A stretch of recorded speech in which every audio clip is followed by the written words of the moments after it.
सबसे पहले तो तुम मुझे ये बताओ, तुम सब हमारे घर क्यों नहीं आते? तुम्हारी हमसे लड़ाई है, झगड़ा है, क्या है? ये सब क्या देखना पड़ रहा? हाँ भाई, तुम्हें हमारे घर आने में क्या शर्म लगती है?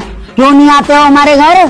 या सिर्फ फिर उन्हीं के घर जाते हो जिनके बड़ी बड़ी गाड़ी है, बंगले हैं, कोठियां हैं? अरे हमारे घर भी आ जाओ, हमारी भी दिवाली बन जाएगी। अरे मुझे चक्कर आने लग। और सबसे पहले तो तुम घर के सबसे बड़े हो, कम से कम पहले तुम ही आ जाओ। ये सब तो फिर भी तुम्हारे बच्चे हैं, ये तो अपने आप तुम्हारे पीछे पीछे आ जाएंगे।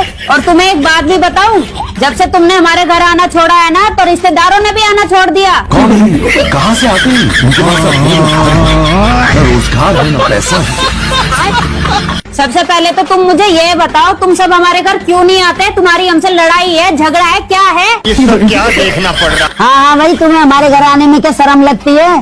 क्यों नहीं आते हो हमारे घर? या सिर्फ फिर उन्हीं के घर जाते हो जिनके बड़ी बड़ी गाड़ी है, बंगले हैं, कोठियां हैं? अरे हमारे घर भी आ जाओ,